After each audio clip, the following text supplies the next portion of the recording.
Assalamualaikum warahmatullahi wabarakatuh. Waalaikumsalam warahmatullahi wabarakatuh. Bismillahi walhamdulillah, wassalatu wassalamu ala sayyidina rasulillah wa ala alihi wa sahbihi wa mawalah. La hawla wa la quwwata illa billah, amma ba'du. Saudara kaum muslimin rahimakumullah, harta adalah amanat dan akan kita pertanggungjawabkan. Allah melebihkan rizki sebagian kita dari yang lain agar kita saling tolong menolong, bantu membantu. Nabi janjikan, siapa yang meringankan beban saudaranya muslim di dunia, Allah akan meringankan bebannya di akhirat nanti. Sebuah jaminan dari baginda Nabi.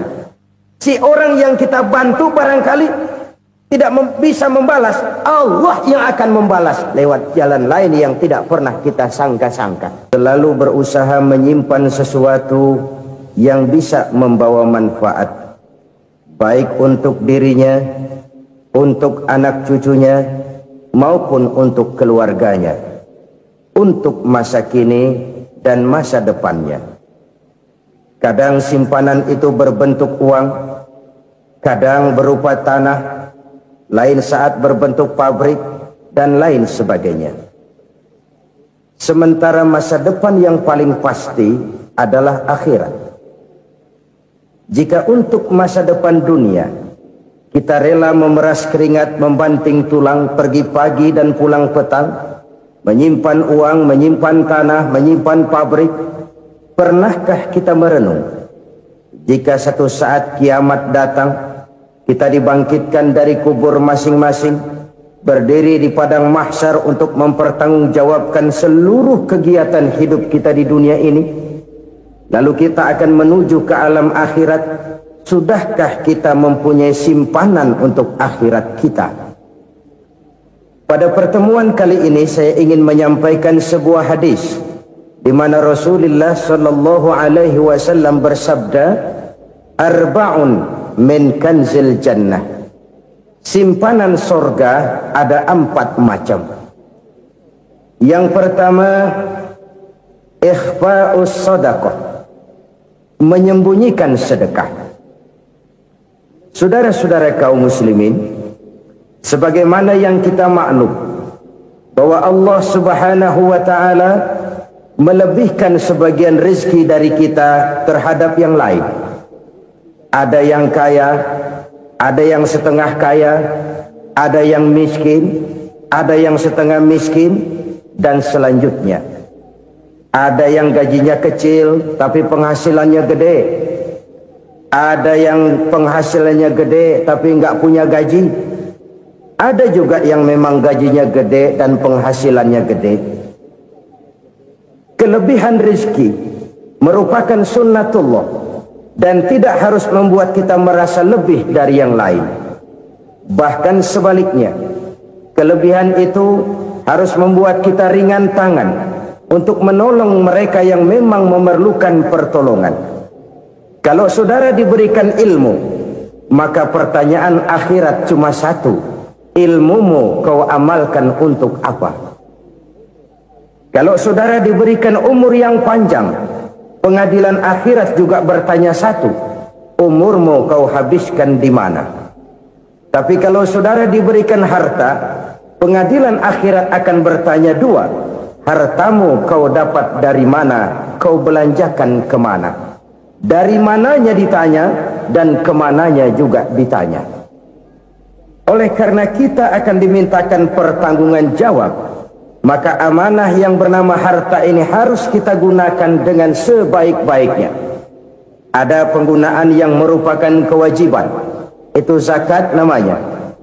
Ada penggunaan yang sewaktu-waktu, itu infak namanya. Ada yang lebih sewaktu-waktu lagi, dan itu sedekah namanya.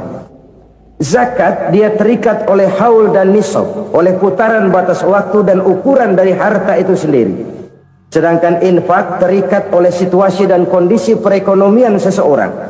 Sedangkan sedekah tidak terikat dengan apapun. Dalam kondisi seperti apapun kita bisa melakukan sedekah dengan yang terkecil sekalipun. Sampai-sampai Rasulullah sallallahu alaihi wasallam mengajarkan, la tahqiranna minal ma'rufi syai'an walau an talqa akhaka biwajhin talik. Atau ada hadis, tabassumuka fi wajhi akhika laka sedekah. Senyumanmu kepada temanmu adalah sedekah. Jadi untuk melakukan sedekah tidak harus dalam berbentuk uang. Dengan ilmu kita bisa sedekah, dengan tenaga kita bisa bersedekah, dengan pikiran kita bisa bersedekah, bahkan senyum kepada teman itu pun sedekah. Jadi kalau sedekah dengan uang memang belum punya uang, nyengir aja banyakin. Itu asal pada tempatnya, jangan lalu ketemu tiang listrik cengengesan. Tentu tidak pada tempatnya dan tidak wajar. Nah, sedekah yang paling dicintai Allah adalah sedekah yang disembunyikan. Artinya jauh dari sifat riya. Kan kadang-kadang ada orang sedekah itu disebutkan namanya. Apa tidak bagus? Kalau memang niatnya ikhlas, ya bagus-bagus saja. Untuk memberikan sugesti kepada yang lain.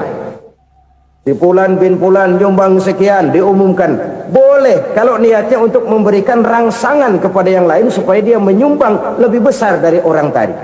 Tapi kalau itu mendatangkan riya, maka sedekah yang paling dicintai Allah adalah sedekah yang disembunyikan. Tangan kiri saja tidak tahu apa yang diberikan oleh tangan kanan. Sedekah yang dilakukan dengan ikhlas akan merupakan perbendaharaan surga, tersembunyi dari pandangan orang lain, tidak seorang pun tahu. Karena memang sikap yang baik adalah melupakan kebaikan dan mengingat kesalahan. Itu salah satu ciri orang bahagia. Orang yang selalu mengingat kesalahannya dan berusaha melupakan segala kebaikannya. Kalau dia akan berada kebaikan, dia tidak bisa ikut, dia merasa rugi karena dia merasa belum pernah berbuat baik. Tapi kalau akan melakukan kesalahan baru, dia ingat kesalahan yang sudah-sudah, sehingga terhalang baginya untuk melakukan satu kesalahan baru. Demikianlah saudara-saudara, bahwa Allah melebihkan rizki sebagian kita dari yang lain, agar terjadi tolong-menolong dalam kehidupan ini. Jadi kesenjangan yang nature, kesenjangan yang alami itu sunnatullah. Ada yang kaya, ada yang miskin, ada yang kelas menengah. Nah, kenapa lalu sekarang kita berusaha mengentaskan kemiskinan? Oleh karena adanya kesenjangan struktural. Kalau yang kaya bisa semakin kaya, kenapa yang miskin tidak bisa naik jadi ikut sedikit kaya? Sebab pada dasarnya Islam adalah agama yang sejak turunnya sudah berupaya memerangi kemiskinan. Bahkan dikatakan kemiskinan itu mendekatkan kepada kekufuran. Orang kalau miskin udah dekat banget sama kafir. Gampang menjadi kafir. Berapa banyak saudara-saudara kita yang oleh karena soal perut, oleh karena soal materi, terpaksa meninggalkan dan menanggalkan akidahnya. Menjual petunjuk yang diberikan Allah dengan kesenangan dunia yang cuma sebentar ini. Na'udzubillah thumma na'udzubillah. Jadi makin kita sembunyikan satu sedekah, semakin banyak perbendaharaan kita di surga. Sedekah yang paling dicintai Allah adalah sedekah yang disembunyikan. Malahan ada seorang sufi, dia punya kebiasaan kalau pergi sholat Jumat dia bawa uang, itu uang dia taruh di bawah tikar masjid. Dia niat sedekah kepada siapa saja yang nemuin itu duit. Maksudnya apa? Supaya yang nemuin nggak tahu siapa yang punya duit. Demikian dia saking ingin menyembunyikan sedekahnya. Karena sifat riya itu bisa memakan amal kita sendiri. Riya itu termasuk menyebut-nyebut kebaikan kita. Orang yang suka nepuk dada, sedikit-sedikit ngitungnya kalau nggak gua. Tuh kalau nggak gua tuh yang belah situ, kalau nggak gua, iya kalau nggak lu kenapa emang? Orang yang suka menepuk jasa, tuh biasanya memang begitu saudara-saudara. Kalau perang lagi berkecamuk, orang nggak sempat ngaku jadi pahlawan. Tapi begitu perang selesai, yang kagak kenal bedil ngaku pahlawan, Mas. Itu sesuatu yang biasa. Oleh karenanya, orang-orang yang ikhlas dalam bersedekah, disembunyikannya sedekah itu Allah cinta betul. Malahan ada hadis memberikan jaminan, inna sadaqatal mar'il muslimi tazidu fil umri wa tadfa'u mitatas su'i. Sesungguhnya sedekahnya seorang mukmin tazidu fil umri, bisa menambah umur panjang, wa tadfa'u mitatas su'i, dan menyelamatkan manusia dari mati secara su'ul khatimah. Jadi siapa yang kepengen panjang umur, banyaklah sedekah.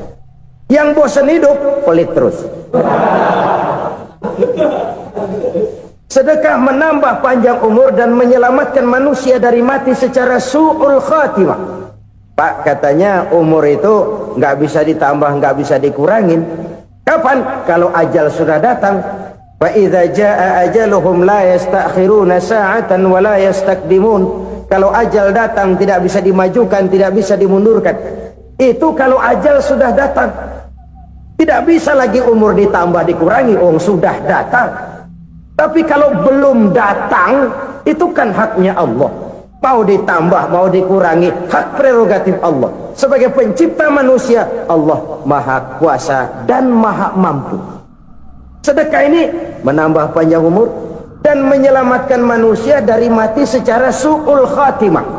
Itu orang mati kan sama ya, kondisinya mati, nggak nafas. Tapi hakikat mati kan lain-lain.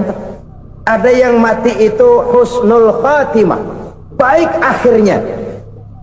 Misalnya lagi ngaji mati, lagi sholat mati, lagi sedekah mati. Ini yang dinamakan dengan husnul khatimah, baik di akhirnya. Sebaliknya ada yang su'ul khatimah, jelek di akhirnya. Ini yang jadi catatan akhir. Lagi nyekek botol, mampus. Lagi banting kartu, modar. Su'ul khatimah, jelek pada akhirnya. Sedekah menyelamatkan manusia dari mati secara su'ul khatimah. Dan kita semua kepengen mendapat husnul khatimah, jauh dari su'ul khatimah. Oleh sebab itu yang bisa menyelamatkan kita dari penyakit itu antara lain adalah sedekah yang disembunyikan, yang dikerjakan dengan ikhlas karena Allah, tidak karena kepengen dipuji orang, tidak karena ingin dikatakan orang pemurah. Sebab orang dermawan itu orang yang memberi tanpa harus diminta. Kalau masih harus diminta, ya belum dermawan namanya, masih harus diminta. Kalau nggak diminta ya tulus, lolos, polos. Saudara-saudara kaum muslimin rahimakumullah, harta adalah amanat dan akan kita pertanggungjawabkan.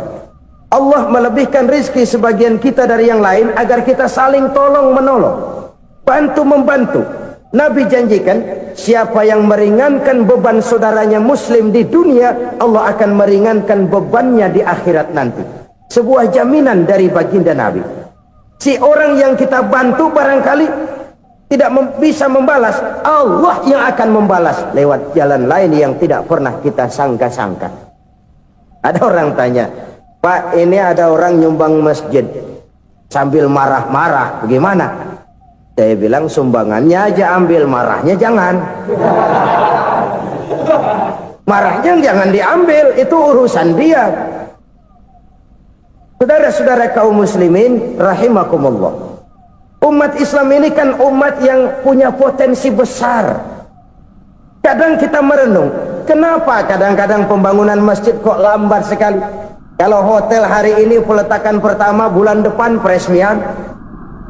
Supermarket hari ini peletakan batu pertama, minggu depan peresmian.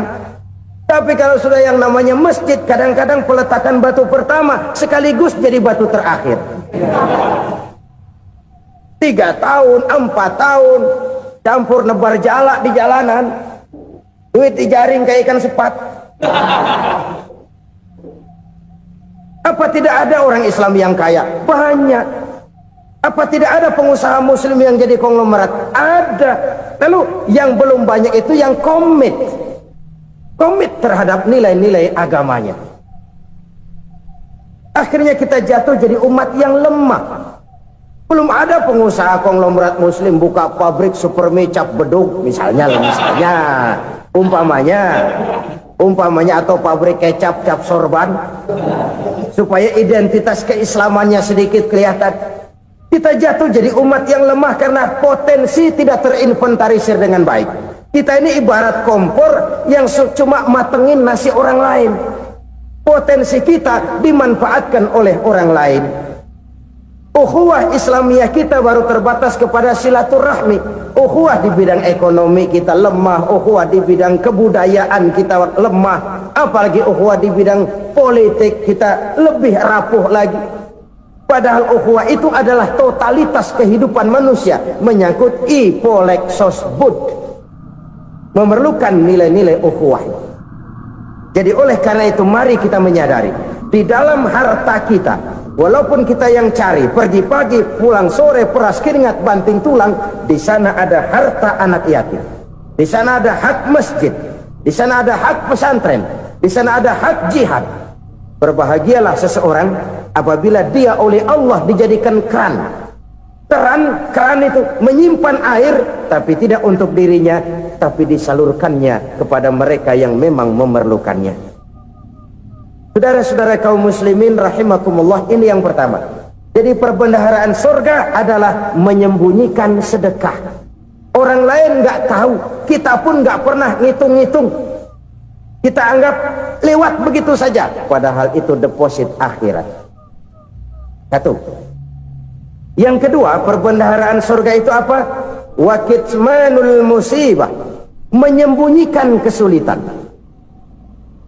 Kadang orang takut menghadapi kesulitan, tapi makin kita merenung, hidup ini kan sebenarnya urusan. Takut sama urusan ya jangan hidup.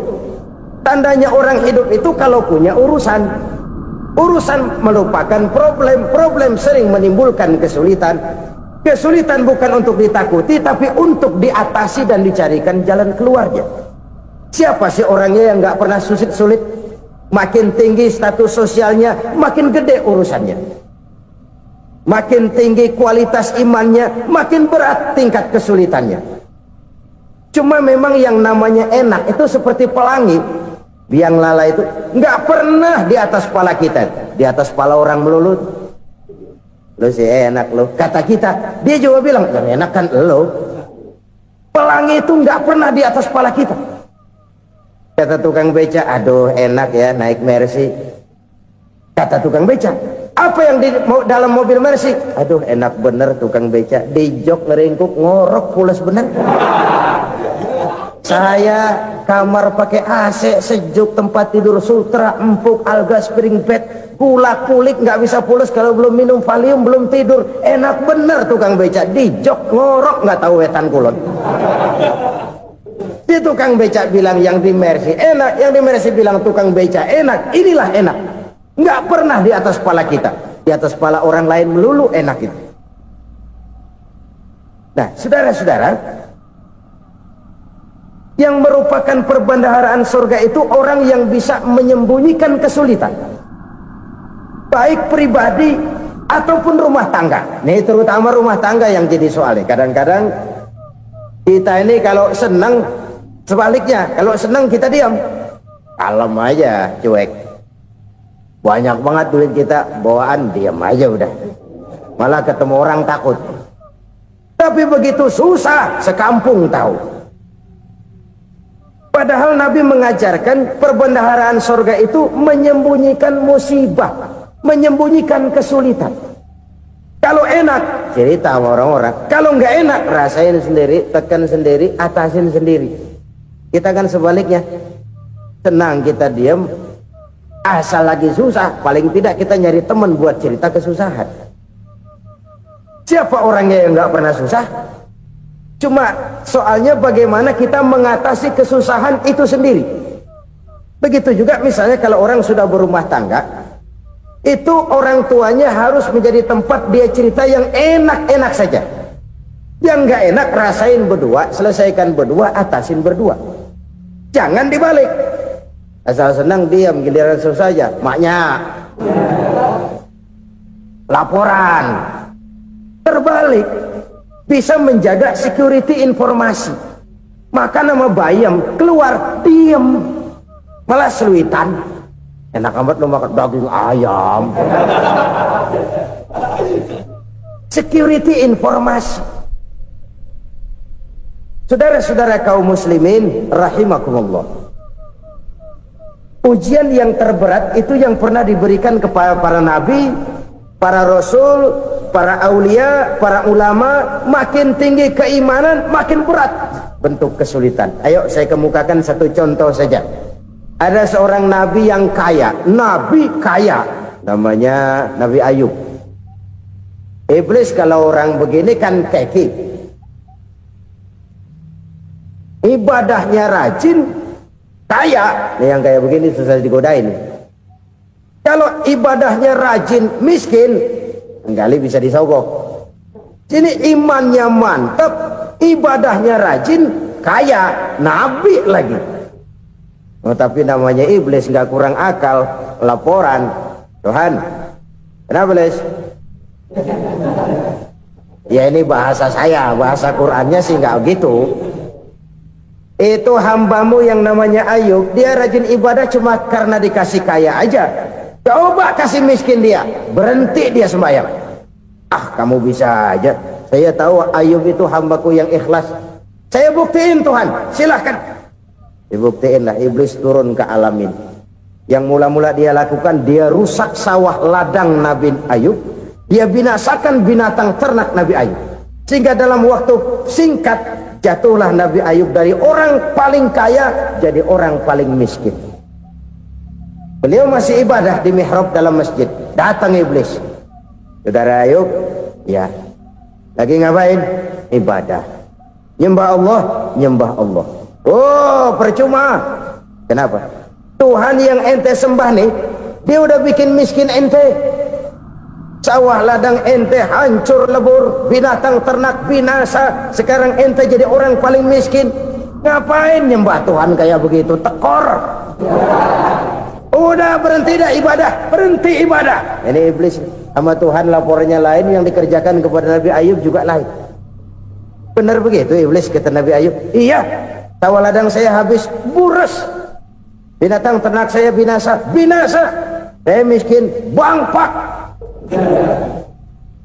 Apa jawab Nabi Ayub? Bukan innalillahi, ini hebat. Alhamdulillahillazi a'tani wa akhza minni. Segala puji bagi Allah yang telah memberikan harta kepada saya dan sekarang mengambilnya lagi. Alhamdulillah. Allah yang ngasih, Allah yang ambil. Itu mah urusan Allah. Iblis cuman ibadah jalan terus, sujud lagi Nabi Ayub. Iblis seleher gondok banget. Dasar Nabi nggak mempan dia apa-apain. Miskin malah alhamdulillah. Allah yang ngasih, Allah yang ambil. Jadi kalau kita tidak komit, kita tidak terikat kepada kaya, miskin, senang, susah, apa yang bisa bikin kita susah? Jadikan kekayaan, kemiskinan, jadikan senang, susah sebagai anak buah yang bisa kita atur.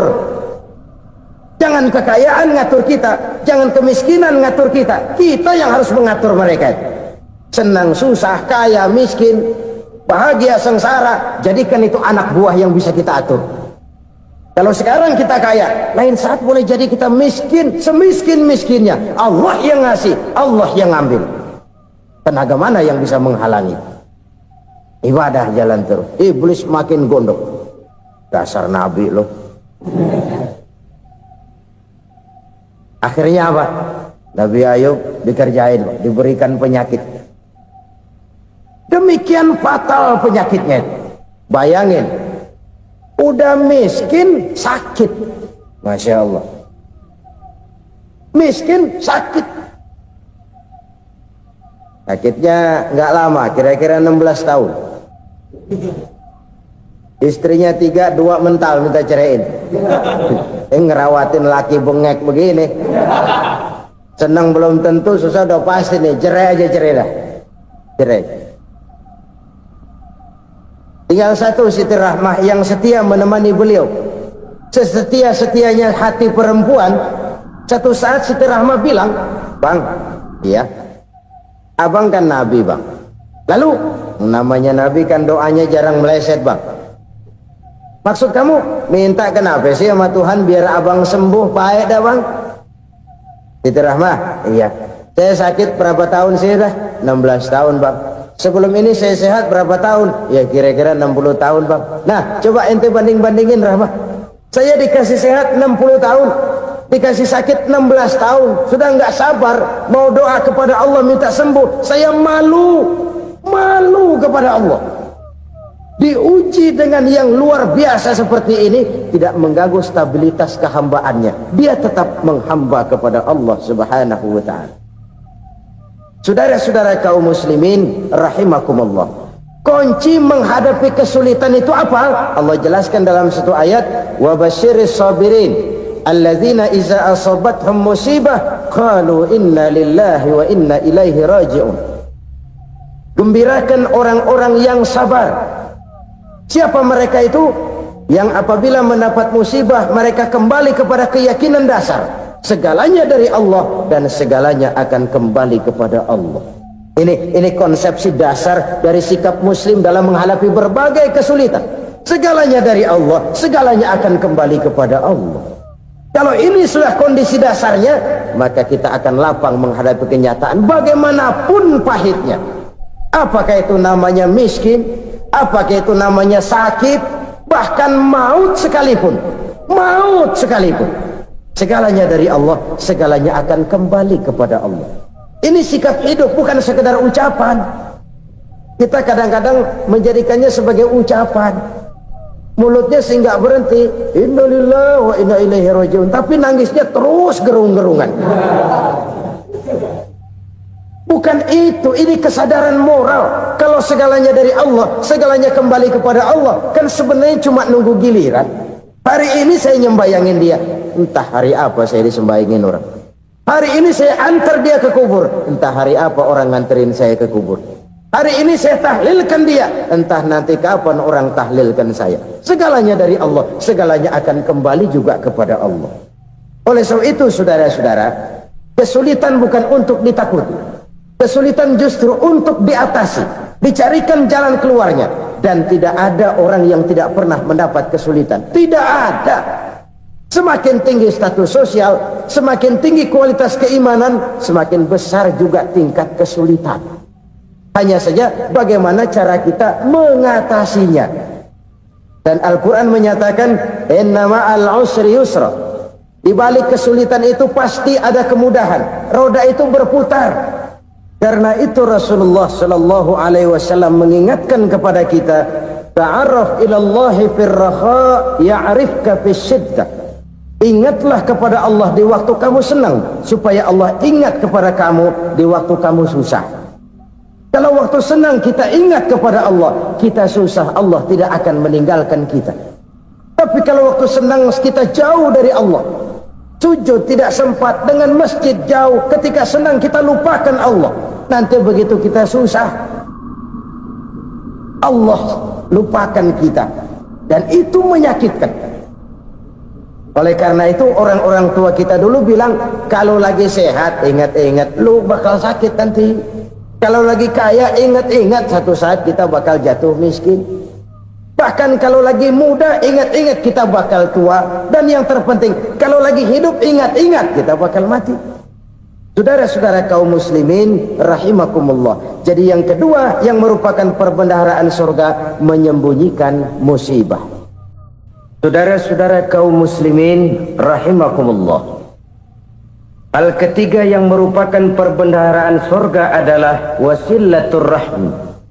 Orang yang suka bersilaturahmi. Sebagaimana yang kita maklum bahwa manusia adalah makhluk yang disebut zon politika, makhluk sosial yang tidak mungkin hidup sendiri-sendiri. Betapa dan siapapun kita memerlukan orang lain. Bodoh betul manusia kalau tinggal di tengah masyarakat tapi tidak mau bermasyarakat, merasa hebat sendiri, pintar sendiri, gagah sendiri, kaya sendiri. Mungkin kalau mati juga ngubur sendiri. Jangankan kita di sini, di sorga saja Nabi Adam waktu sendirian bengong melulu, mondar mandir. Allah tegur dam sepi dam. Ya ini kalau bahasa saya. Iya Tuhan sepi ini nggak ada coret-corekan pisan ini. Diciptakan Siti Hawa baru anteng Nabi Adam. Itu di surga. Cobalah. Umpamanya saudara tinggal di Jakarta nih. Kayak bener. Apaan aja di Jakarta punya saudara dah. Jembatan Semanggi ambil. Monas buntel bawa pulang. Hotel-hotel ambil semua. Cuman tinggal di Jakarta sendirian, apa enaknya? Betapa dan siapapun kita perlu orang lain. Tidak ada seorang pun yang bisa memenuhi kebutuhan hidupnya secara sendiri-sendiri. Nah, Islam telah menyelamatkan manusia dari ras diskriminasi, mengikat manusia dengan persaudaraan yang berlandaskan kepada akidah. Karena itu dianjurkan bersilaturahmi. Bahkan Nabi menyatakan, man arada ayyubsata lahu fi rizqihi wa yunsa'a fi atharihi falyasil rahimah. Siapa yang kepengen diluaskan rezekinya dan dipanjangkan usianya, banyaklah ia bersilaturahmi. Siapa yang kepengen dimudahkan rezekinya, hendaknya ia banyak bersilaturahmi. Kalau banyak teman, kesulitan kan paling tidak ada tempat cerita. Udah susah sendirian, kita pikirin diri, nggak ada tempat tukar pikiran. Cepet banget sama bengek. Dilawan sendiri. Nah, secara makro kita bisa berkata, tidak mungkin ada kemenangan kalau tidak ada kekuatan. Tidak ada kekuatan kalau tidak ada kesatuan dan persatuan. Tidak mungkin ada kesatuan dan persatuan tanpa semangat silaturahmi. Kalau umat Islam mau menang, dia harus kuat. Kalau umat Islam mau kuat, dia harus bersatu. Kalau umat Islam mau bersatu, dia harus membudayakan silaturahmi ini. Bahkan sampai-sampai kata Nabi, kalau bisa cari nilai tambah. Apa? Silman qata'at. Bersilaturahmilah kau kepada orang yang marah denganmu. Masya Allah, indahnya ajaran agama kita. Orang yang marah pun kepada kita, kata Nabi, kalau bisa bersilaturahmilah kepadanya, kepada orang yang marah itu. Di situ nilai tambah. Cuman jujur nih hadis, ngucapinnya gampang, ngamalinnya yang berat banget.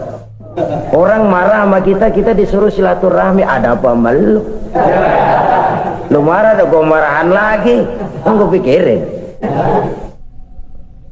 Saudara-saudara kaum muslimin rahimakumullah. Tapi ini yang diajarkan, bahkan ini yang dicontohkan oleh baginda Rasul. Bagaimana begitu mudah, misalnya satu saat Abu Jahal ini ngatur strategi bagaimana bikin Muhammad celaka. Dia gali lubang di depan tempat tidurnya. Dia tutupin daun korma. Terus dia panggil seseorang, ke sini. Kasih tahu Muhammad, pamannya sakit keras, minta ditengokin. Berangkat orang ini ke sana. Muhammad, labbaik. Pamanmu sakit keras, dia minta ditengokin. Baik, saya akan datang menjenguk beliau. Berangkatlah Nabi ke rumah Abu Jahal tanpa prasangka apapun. Abu Jahal udah pasang setil, selimut 3 rangkap setengah dipakai, persis kayak orang meriang. Tapi sembari ngintip dari balik selimut, begitu Muhammad buka pintu, nah masuk perangkap nih. Muhammad jalan menuju tempat pembaringan. Makin lama makin dekat, makin lama makin dekat, makin dekat ke lubang yang dipasang oleh Abu Jahal itu. Dalam hati Abu Jahal, terus dah jatuh, mampus dah lo ini. Mampus lo hari ini nih. Apa yang terjadi? Malaikat Jibril datang. Muhammad, pamanmu cuma pura-pura sakit. Di depan tempat tidurnya ada lubang perangkap supaya kamu jatuh ke situ. Sudah, kamu pulang. Balik kanan Nabi. Sudah hampir jatuh ke lubang, balik kanan, pulang. Bayangin kecewanya Abu Jahal. Muhammad dikit lagi, Muhammad dikit lagi. Enggak paman, saya pulang aja. Emosi bangun dari tempat tidur, enggak sadar kalau lagi pura-pura sakit. lompat ngejar Nabi, dia lupa dengan lubang yang dia gali. Pusrak, nyemplung sendiri ke dalam lubang.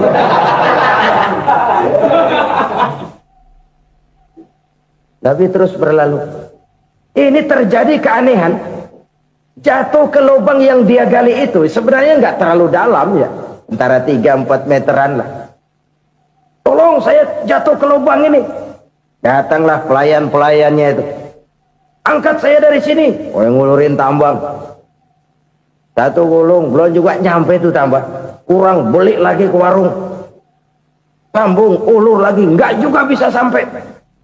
Wah, ini kerjaan Muhammad ini. Tolong, siapa salah seorang kamu ke rumah Muhammad, kasih tahu encangnya kecebur. Minta ditolongin. Sampaikan kepada Rasul. Kenapa?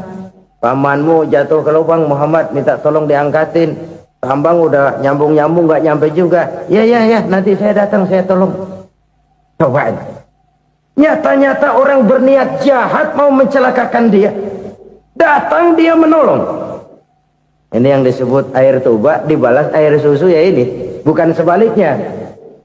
Air tuba dibalas air susu. Paman, kecebur ya? Iya Muhammad, tolong ini. Pegang tangan saya. Nabi ulurkan tangannya. Nyampe. Dipegang oleh Abu Jahal. Diangkat ke atas. Sampai atas. Apa kata Abu Jahal? Sihirmu memang hebat Muhammad. Udah ditolongin dikata sihir. Yang enak kita kemplang kan itu orang begitu. Urusan apa? Tapi inilah akhlak. Kalau bisa kamu bersilaturahmilah dengan orang yang marah kepadamu sekalipun. Orang marah kita tetap baik. So, kalau kita berbuat baik sama orang yang memang baik, rasanya sih biasa-biasa aja. Orang baik kita baik lagi, ya draw aja, belum ada nilai tambah di situ. Baru ada nilai tambah kalau kita bisa berbuat baik kepada orang yang nyakitin kita. Itu namanya kita setingkat di atas dia. Dia sakitin kita, kita berbuat baik sama dia. Dia pelit sama kita, kita baik sama dia. Dia marahin kita, kita deketin dia. Di situ kita punya nilai tambah. Jadi siapa yang ingin diluaskan rezekinya kata Nabi dan dipanjangkan umurnya, hendaklah ia banyak-banyak bersilaturahmi. Sederhana sebenarnya silaturahmi. Tapi silaturahmi membangkitkan semangat kesatuan dan persatuan. Kesatuan dan persatuan melahirkan kekuatan. Dalam matematika, 1 ditambah 1 pasti 2.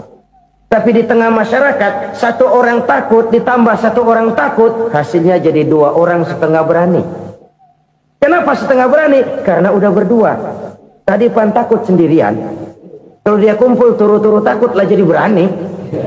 Kita yang lemah, kita yang tidak berdaya, kita yang miskin, kalau mau kompak bersatu, apa yang nggak bisa kita kerjain? Apalagi tinggal di kota besar, pilihan cuma 2, bertahan atau minggir. Bertahan atau minggir.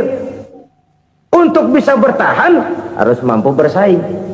Untuk mampu bersaing harus punya keahlian. Keahlian harus ditunjang dengan pendidikan. Ditambah oleh kekompakan sebagai umat. Udah miskin mencar mulu, orang injak kita. Orang nggak pandang urusan apa yang malu. Oleh karena itu silaturahmi pada hakikatnya merupakan roh dari ukhuwah yang diajarkan oleh agama kita. Bagaimana Islam menyelamatkan masyarakat manusia dari ras diskriminasi, mengikat manusia, dan tidak ada persaudaraan yang lebih indah selain persaudaraan yang diikat dengan nilai-nilai akidah. Sepanjang orang di jalan Allah, itulah saudara kita. Keluar dia dari jalan Allah, selesailah persaudaraan sampai di situ. Karena itu, kalau ingin menyimpan sesuatu di surga, banyaklah bersilaturahmi. Datang ke rumah ini, datang ke rumah itu, dan lain sebagainya. Itu simpanan kita di akhirat nanti. Ini yang ketiga. Saudara-saudara, yang keempat, perbendaharaan surga itu apa? Wa qawlu la hawla wa la quwwata illa billah. Ucapan la haula wa la quwwata illa billah. Ibadah kan ada yang berat, modalnya besar. Bangun masjid berat, modalnya besar. Bangun rumah sakit berat, modalnya besar. Ada ibadah yang berat tapi modalnya ringan. Misalnya puasa itu berat, mengendalikan nafsu. Kalau sekedar nggak makan nggak minum sih enteng, mengendalikan nafsu itu jihad terbesar, tapi kan modalnya ringan, cuma niat saja. Ini ibadah berat, modalnya ringan. Ada ibadah yang ringan, modalnya juga enteng, seperti termasuk ucapan la haula wala quwata illa billah. Tanpa sadar, la haula wala quwata illa billah, nyelengin tuh di surga. Nyelengin, kita nggak terasa nyelengin simpenan akhirat. La haula wala quwata illa billah, nyimpan lagi. Kaget, la haula wala quwata illa billah, nyimpan lagi, banyak simpenan. Walaupun sebenarnya yang dimaksud di sini adalah kesadaran batin bahwa tidak ada daya dan kekuatan kecuali Allah. Itu intinya. Kita memulai pekerjaan disunahkan baca bismillah, kan begitu? Apa itu? Kesadaran moral bahwa ini saya bisa kerjakan. Saya kerjakan ini dengan menyebut nama Allah. Kenapa? Kalau Allah tidak memberikan daya dan kekuatan, mana mampu saya kerjakan ini. Maka saya kerjakan ini dengan menyebut nama Allah. Bismillah. Kesadaran moral. Manusia hanya wajib berusaha, tapi nggak pernah wajib berhasil. Banyak hal-hal yang kalau kita renungkan secara rasio nggak mungkin, tapi jadi kenyataan. La haula wala quwata illa billah. Tidak ada daya dan kekuatan kecuali bagi Allah semata-mata. Kesadaran moral akan kelemahan dan keterbatasan makhluk bernama manusia. Kadang kita kagum dengan otak, tapi kita sering lupa sama yang bikin otak. Padahal bagaimanapun hebatnya otak, yang bikin otak pasti lebih hebat dari otak. Nggak percaya, silahkan otak-otakan. Inilah kecenderungan. Kita kagum dengan pesawat-pesawat mutakhir, bukan main, besi gede banget terbang itu. Alangkah hebatnya. Lalu apa yang bikin otak tidak lebih hebat dari itu semua? Kita puji laut, apa yang bikin laut tidak lebih hebat dari laut itu? La haula wala quwata illa billah. Tidak ada daya dan kekuatan kecuali Allah. Apa yang bisa kita lakukan kalau tidak karena daya dan kemampuan yang diberikan oleh Allah kepada kita? Lahirlah sikap tawadu, rendah hati, tidak melonjak menjadi angkuh dan sombong, sadar akan kelemahan dan keterbatasan diri sebagai makhluk yang diciptakan oleh Allah Subhanahu wa taala. Jadi satu sisi ini ucapan yang berpahala, la haula, jadi wiridan. Pada sisi lain ini kesadaran moral, sikap mental, kesadaran batin bahwa yang punya daya dan kekuatan itu cuma Allah. Kita nggak pantas untuk sombong, sebab sombong itu pakaiannya Allah. Kita nggak sedang pakai pakaian Allah, kegedean. Dan makin kita renungi, makin terbentur. Apa sih yang bisa kita sombongin? Kita mau sombong apa? Kaya? Pintar? Itu kan semua relatif. Di atas langit masih ada langit lagi. Jadi oleh karenanya, marilah kita menyadari. Manusia hanya wajib berusaha, tapi tidak pernah wajib berhasil. Yang berusaha saja tidak wajib berhasil, apalagi yang tidak berusaha. Islam bukan agama orang pemalas yang selesai sholat lalu enggelohom, enggelenggem ayem-ayem. Tapi Islam bukan agama orang sombong yang setelah berusaha lalu tidak memerlukan Allah. Kita bisa saja bikin proyeksi, tahun sekian kita bakal panen besar menurut perhitungan otak. Tapi ada kejadian lain. Apa? Tikus ngambek. Habis itu dimakanin tikus, panen gagal. Proyeksi rasional gagal oleh tikus-tikus yang ngambek itu. Bisa saja terjadi. Tahun depan kita panen besar, urung. Kenapa? Musim panas panjang. Dan sekarang ini koran-koran bikin berita musim mengalami penyelewengan. Bukan cuma manusia yang nyeleweng sekarang ini. Musim pakai nyeleweng. Mestinya kan musim hujan udah selesai, masih hujan-hujan juga. Musim. Nah sekarang kita boleh bikin proyeksi, kita bakal panen besar. Tahu-tahu musim panas panjang. sawah retak, air kering, cari teknokrat yang paling botak, suruh pendekin tuh musim panas. La haula wa la quwwata illa billah. Inilah kesadaran moral. Saudara, saya teringat satu saat ada seorang konglomerat. Umurnya ya kira-kira 70-an. Satu saat dia ditanya oleh wartawan, "Pak, umur Bapak berapa sih?" "Ya paling 10 tahun." 10 tahun? 10 tahun? Anak Bapak berapa orang? Satu. Satu saja? Satu. Harta Bapak berapa? Ya paling-paling bangsa 7 juta kali. 7 juta? Iya. Pak, kenapa Bapak bohongi saya? Bapak punya buku biografi, koran-koran, majalah-majalah banyak memuat cerita riwayat hidup Bapak.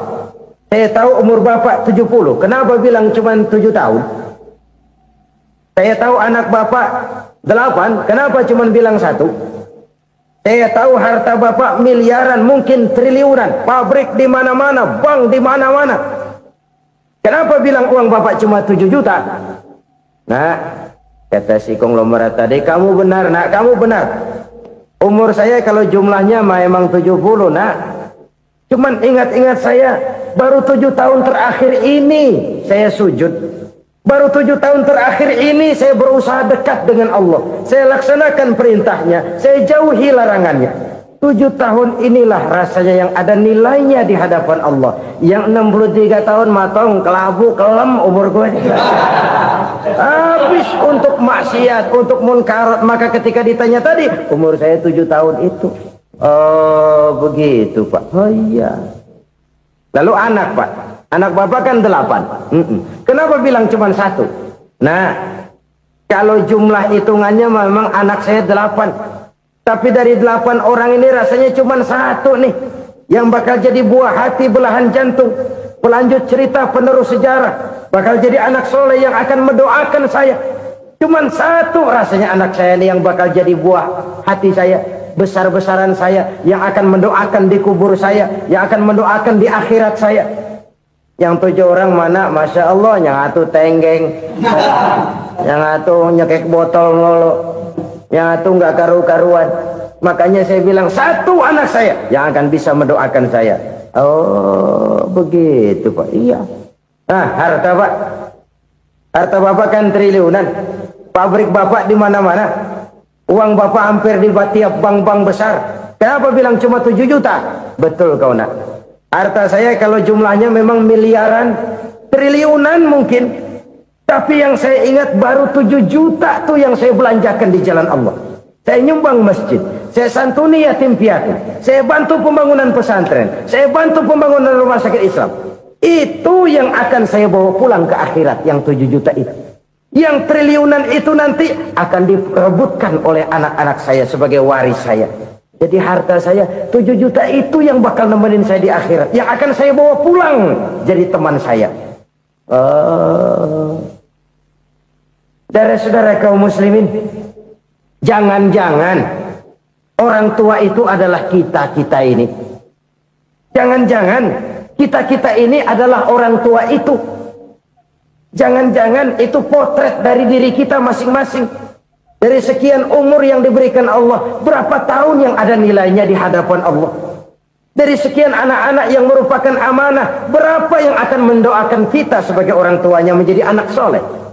Dari sekian banyak harta yang diberikan Allah, berapa yang akan kita bawa pulang menghadapnya nanti, yang kita belanjakan di jalan Allah?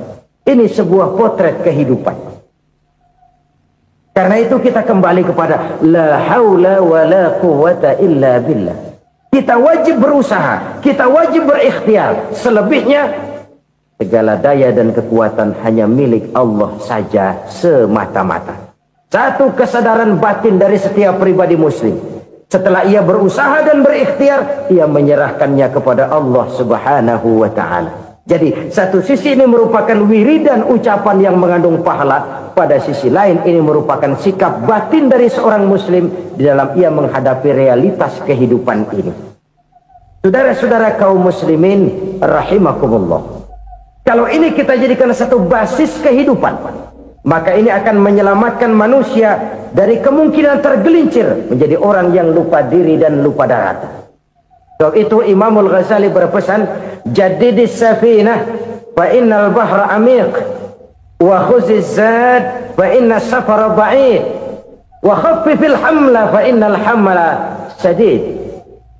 Perbarui selalu kapalmu karena lautan sangat dalam. Bawa bekal yang banyak karena perjalanan ini sangat jauh. Ringankan beban karena kebanyakan beban akan menyakitkan. Alangkah indah kalimat ini, alangkah dalam makna yang terkandung di sana. Perbarui selalu kapalmu karena lautan sangat dalam. Apa artinya ini? Jaga mentalmu baik-baik. Pelihara imanmu baik-baik karena hidup penuh cobaan seperti lautan. Kita kalau berlayar di lautan kan kadang-kadang tenang, angin bertiup sepoi-sepoi basah. Jika malam datang, bintang gemintang bertabur menghias cakrawala. Rembulan memantulkan sinarnya dengan indah. Dalam keadaan begitu berlayar enak. Tapi lain saat ombak menggunung, halilintar menyambar, angin topan bertiup. Berapa banyak sudah saudara-saudara kita yang tenggelam di lautan dunia tanpa sadar bahwa dia belum sampai kepada pantai yang akan dituju. Berapa banyak sudah saudara-saudara kita yang tenggelam di lautan dunia ini tanpa sempat bangkit lagi. Dia menyangka sudah sampai kepada tujuannya. Hati-hati kapal jangan sampai bocor karena lautan sangat dalam. Iman ini jaga baik-baik karena hidup penuh dengan ujian. Wa khuzizat fa inna safara ba'id. Bawa bekal yang banyak karena perjalanan sangat jauh. Saudara mau ke Bandung, bawa duit. Saudara mau ke Surabaya, banyakan lagi duitnya. Saudara mau ke Mekah, gepokan, iketan tuh duit nggak lembaran lagi. Makin jauh perjalanan, makin banyak bekal yang harus kita bawa. Kalau saudara dari Jakarta mau ke Surabaya, kagak bawa duit berangkat juga, itu sih bukan berani namanya, nekat. Sampai Surabaya belum tentu, sengsara di jalan udah pasti. Kenapa? Nggak bawa bekal berangkat. Sama juga kita nih, misalnya belum sempat sembahyang, mati. Waduh, berani banget orang. Belum punya bekal, mati. Sengsara di jalan. Atau bekal tidak cukup. Dari Jakarta saudara mau ke Surabaya, bawa duit 500 perak. Paling jauh Cikampek nyampenya itu. Paling jauh itu.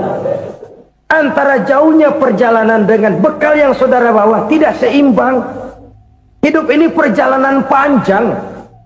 A walking tour.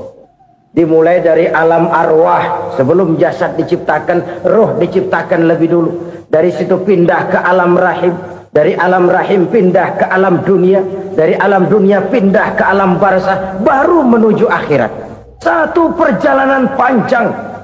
Kalau bekal tidak bawa, sengsara di jalan. Bawa bekal yang banyak karena perjalanan ini sangat jauh. Wa khaffifil hamla, ringankan beban karena beban itu cuma akan menyulitkan. Kalau bekal itu sih keperluan, tapi beban nggak kita perluin, coba ngeberat-beratin. Apa ini beban? Dosa. Kecurangan, kebatilan, kezoliman, ketidakadilan, kesewenang-wenangan. Itu akan jadi beban kita di akhirat. Alangkah celakanya, perjalanan panjang, bekal tidak bawa, beban kelewat banyak, alamat sengsara di jalan.